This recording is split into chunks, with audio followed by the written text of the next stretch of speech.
I am back here again to wrap up the year of 2022 for me in books, but this time I am here to be biased.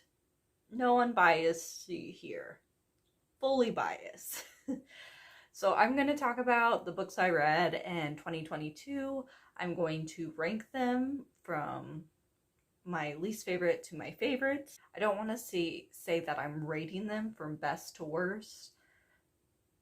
It's definitely based more off my personal preference for them and how I feel towards them.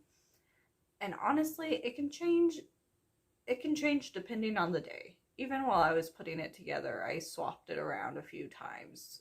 I'd stop and come back to it and then swap some around. So, give or take a position or two. But I also want to talk about some stats because I love StoryGraph and I love the little statistics it gives you. So I wanted to talk about my top genres first. I'd always say my favorite genre was fantasy, but my top genre this year was actually literary.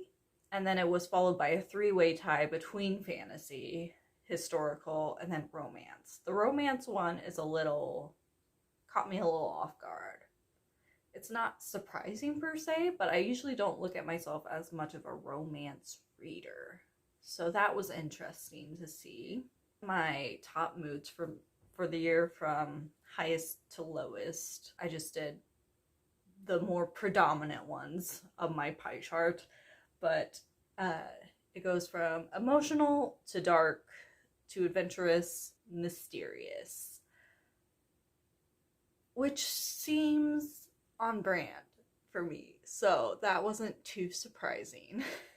And then before we get into the ranking, I did want to talk about the one book I did DNF this year. It is not included on the ranking just because I didn't finish it.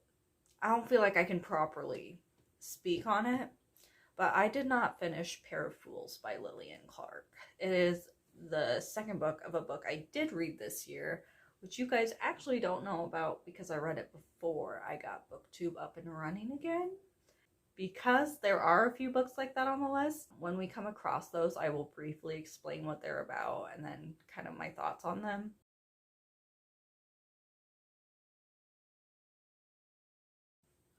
So this year I read 14 books in total.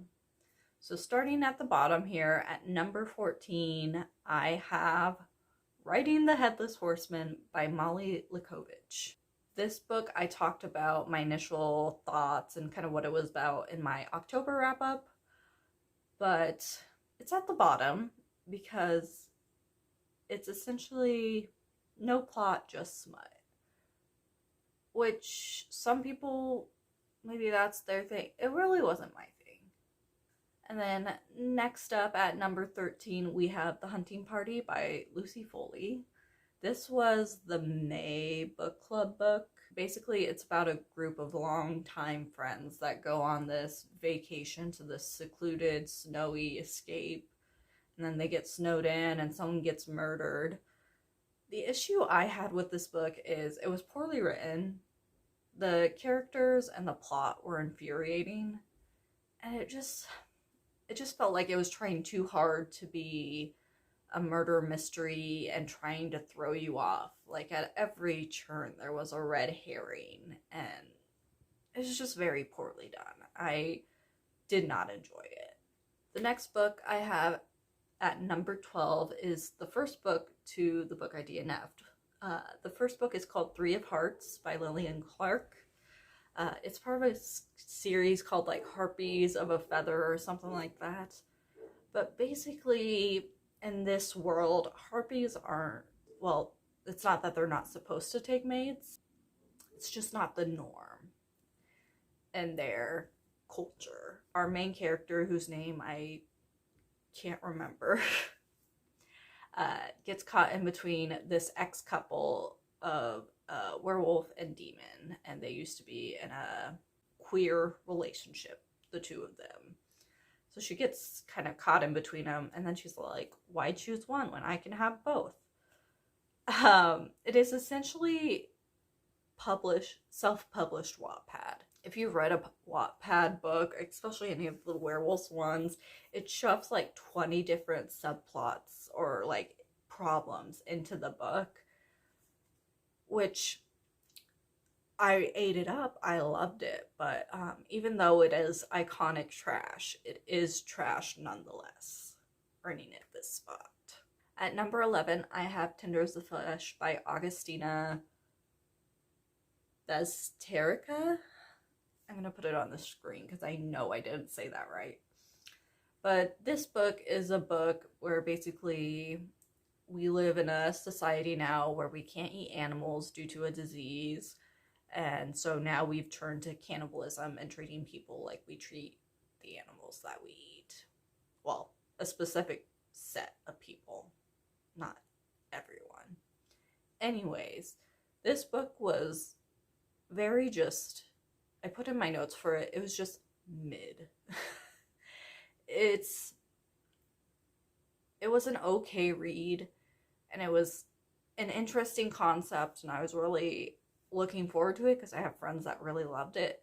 But when I was reading it, it just felt like it was being gory and brutal just to be gory and brutal. It just wanted to be gross, it felt like, which wasn't really my thing.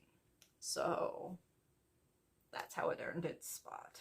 So we're getting into the top 10, and these books that I'm going to be talking about are in the higher 3 range or lower 4 range. So like 3.75, 4.25, 4 stars, 4.5 stars, kind of in that area. Because I actually read a lot of books that I really liked this year and that I would have rated highly. So I just want to put that disclaimer because these books are still books that I enjoyed, but they're just not at my top. But they look lower due to the number of books that I read. So number 10, I have The Jungle by Upton Sinclair, but I read a graphic novel adaptation. I'll put up the cover and the illustrator on screen. I was very intrigued by it because I'd heard about this book in school, and I thought the graphic novel version of it would be more interesting to see. Nasty meat packing industry, just seeing that visually instead of reading it, I thought that'd be really interesting. Basically, The Jungle is about an immigrant family that comes to America, and then they're trying to make their way in America, and they learn that the land of dreams really isn't all that it's cracked up to be.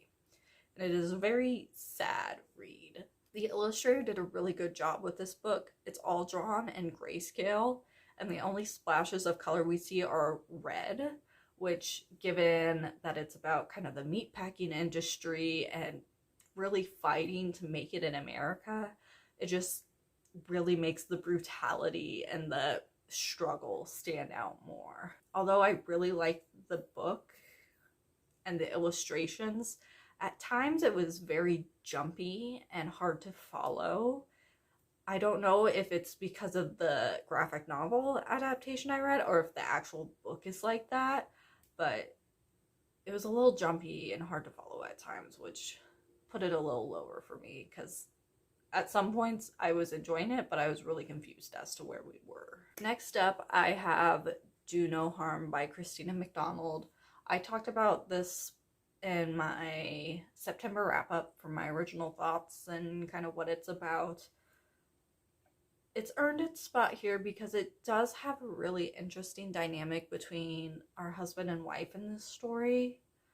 And it does open up a very interesting conversation, and it is a good conversation starter, I think, about American health care and the opioid epidemic. I really don't remember much else from it other than that. So the next book I have at number 8 is The Song of Achilles by Madeline Miller. Now, I talked about this book in my October wrap-up, and then I also did a whole reading blog on it, so I'll put links to that up there. The thing about a story based off of Greek mythology that I fail to consider is that Greek mythology is very fucked up. And, you know, it was very well written, very well done, a very interesting and very gripping book. But it wasn't so good for my soul and my mental health. So that's why it got the place it did, which is mostly my fault for pushing myself too hard, which I talk about in my October wrap up. But yeah, it was really good, just not so good for up here. Going into the top 7 here, I'll say now we're going into the books that I have like really highly rated. Like I loved these books. They're in the high 4s or 5-star category. Like it's really, really just, I loved them so much. So at number 7, I have Piranesi by Susanna Clark. This book is about a man named Piranesi who lives in this house with infinite rooms, and he knows it like the back of his hand, and he's perfectly content there and loves his life. But then he starts to unravel that something more sinister might be going on in the walls of it. Kind of like with Do No Harm, I remember the plotline and story of it. Unlike Do No Harm, though, what really sticks out to me is the imagery in this book and how it's written. It's almost like, it's like the book is singing to you. It's so beautifully written and described. The imagery is just breathtaking. It's definitely the standout feature of this book. The plot was also really good as well, but the imagery is just, it's what really sells this book.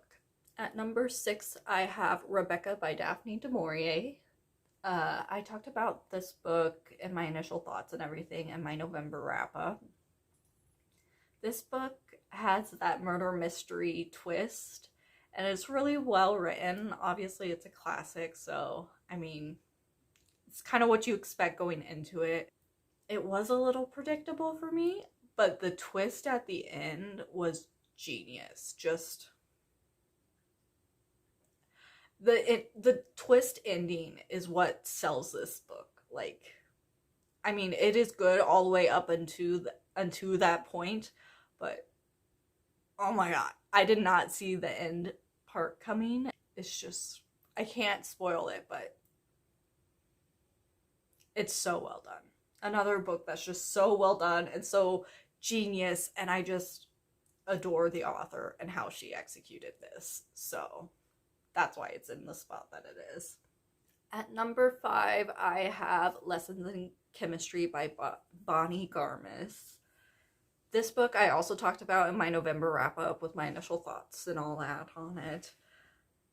This book is just so empowering as a woman, and seeing how far we've come and the progress we've made, but also at the same time, I believe, like I said in my November wrap-up, it feels like we should be further than we are right now. This book deals with a lot of heavy and dark topics, but it also has a really good mix of light. So it has a good mix of light and dark, making it a lot easier to read and digest, and I could not put this book down.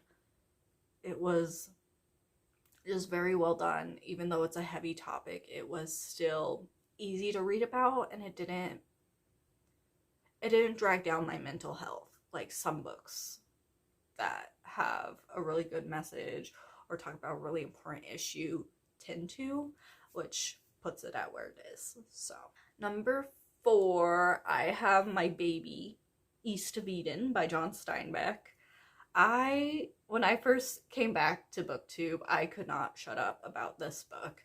With reflection, there are other books that have had more of an impact on me, which is why it's at the spot that it is, but it definitely is so good. It has a lot of really good life lessons in it. It has a lot of really good characters, and the details in it and the just storytelling is so intricately done, and I lack the words to really do it justice, but it's truly his magnum opus, which he said himself. At number 3, I have The House in the Cerulean Sea by T.J. Klune. This book I know was a lot of people's top books like a year or two ago, and I see why. I talked about my original thoughts in my October wrap up, but reading this book was like pure joy. I remember, I think on the front cover it says it's like being wrapped in a big gay blanket, and it is. It's so comforting, and it has such a good message about finding, you know, your people and chosen family, and finding people that accept you and love you for who you are. The characters are really well done, and they have a lot of complexity to them. They have their good sides and their bad sides. It's just another beautifully done book that I really enjoyed, and it made me cry. So at number 2, I have My Dark Vanessa by Kate Elizabeth Russell. This book is about a girl who becomes involved with her teacher, and then once she's older, more allegations come out against him, and she starts unpacking what happened with him and going into the past. I'm trying to word it as best as I can without YouTube getting angry about how I'm talking about it, so I apologize for that. Obviously, this book is very triggering. I did take it very slow though and took my time in reading it, and it honestly helped me a lot with my past and personal trauma. It helped me be kinder to my younger self and treat myself with more compassion. It really did a lot for me, this book, so that's why it's at the spot that it is. And at number 1, I have what is possibly the most ridiculous book I could have up there, which is That Time I Got Drunk and Saved a Demon by Kimberly Lemming. I talked about this book in my October wrap up, and I think the thing that really sells this book is, as I talked about, the Song of Achilles really put me in kind of a dumpy place. But this book, it's so self-aware. It knows what it is. It's so funny. Just so funny. I cannot reiterate how funny this book is. And it just really picked up my spirits, and I just really needed it when I read it. And just the shock of reading it and being like, this book is actually good and well thought out. I think that pure shock and just being like, oh my gosh, I was not expecting this, just still puts it so high in my mind. I've talked about other books I've read this year that are like kind of in the monster romance vein. The Three of Hearts, The Pair of Fools, which I DNF'd, Riding the Headless Horseman. All of those books made the fatal error of taking themselves seriously. This book knows what it is, and it's gonna be who it is, but it's gonna have fun doing it. I feel like a broken record with these books. It's so well done, but they are. It's very well done. I love this book. It is a great pick-me-up book if you don't mind a little smut in there and some monster romance, but it just really lifted my spirits. So that is my number 1 book of 2022. And with that, I am saying goodbye to the year and hello to 2023. Hopefully I will get on a semi-regular routine when it comes to posting and making videos. I've kind of gone back to basics in my own life and taking care of myself and getting myself into a routine. So hopefully I can do that for you guys too, but I'm not going to promise anything. As always, guys, if you like this video, make sure you give it a like. If you want to see more of my videos and get notified, make sure you hit that subscribe button and hit the bell, because that'll give you the notifications, not the subscriber button. And leave a comment down below. What was your favorite books in 2022? What are you leaving behind in 2022? Have you read any of these books? Do you agree with or disagree with anything that I said about them? I'd be very interested to hear. But as always, guys, go support your local bookstore, and I will see you guys when I see you. All right, bye!